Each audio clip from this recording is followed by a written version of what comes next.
waxaan kula wadaagi doonaa arrintii Daaci Mukhtaar oo sheegay in la jir dilay aad loo jir dilay Muuse Coldoon uun waxba helin la dhahayo in aad loo jir dilay xabsiga inta lagu jirayna uunan wax cadaalad ama amni ku dhaxaysanin asigoo xabsiga lagu dhaxaayana aad jirdil xoogan loogu geystay Muuse Coldoon uunan nabad helin markuu soo arkay ishiisa ee go'saneed dhibaato badan ee ka muuqatay iyo duruuf aan la soo koobi karin uu ka dhaxaday Daaci Mukhtaar muuqaal uu boos soo yiray jirdilkaas oo aad u baan loo geystay hadda Muuse Coldoon arkileed ayuu ka dhaxadeeyay in aan Muuse Coldoon u maleynaynin Muuse Coldoon hore inuu ahaa oo waxa lagu haastana oonan wax jirin ee ahayd jirdilka loo geystayna uu ahaa in la jirdilo afkiisa aamusi laho markuu Muuse Coldoon ka dhawaajiyay in Somaliland waxa lagu hayo ee wax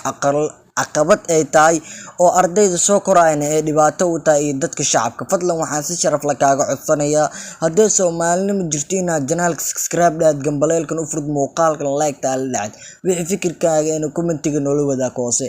fadlan daawada wuxuu sii watay hadalkiisa ayuu Daaci Mukhtaar ka dhawaajiyay in jirdilka loo geystay Muuse Coldoon oo dhibaato ay u keentay bulshada aadka u badan oo Somaliland oo marar badan ay mudaaraadeen laakiin dabadeed ay waxna ka qaban waayeen jirdilka loo geystay muuqaal uu soo duubay ka dhaxadeeyay TikTok-giisa in uusan dad badan aynan wax u qaban markii loo bir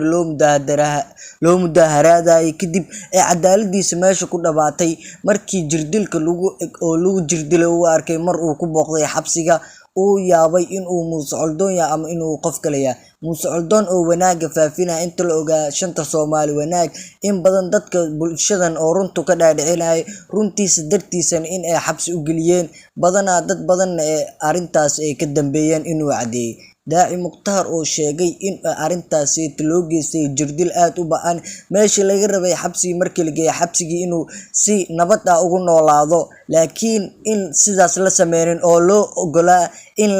la rabay xabsiga in la dhex dhigo xabsigana markii la geystay aad loo jirdilay marar badanna zaa'id jirdil xoogan loo geystay fadlan waxaan si sharaf la kaaga codsanayaa inaad channelka subscribe dhaad gambaleelkan muuqaalka like la dhacay soo dhawow daawada muuqaal aad kaaga yaabinaya ayaa kula wadaagi doona soo dhawow daawada Cabdimaalik Muuse Sheekh Coldoon madaxdii iyo siyaasiyiintii ka dambeysay inuu u xidhnaado ninkani Joy Isa iyo khaniisiin inay u xidhnaado oo muslim uusan xataa u xidhnaanin waxaad ogaataan maalinka ida idinku ubadkiina gacantaad qabsanaysaan waxaan si sharaf la kaaga codsanayaa haddaad muuqaalka soo daawato fadlan waa naga codsi channelka noo qurxi haddii Soomaalinimo jirto channelka subscribe noo dheh gambaleelkana u furo waa intaasoo kaliya codsigeena daawade hanaga tagin daawade muuqaalkana noo like garee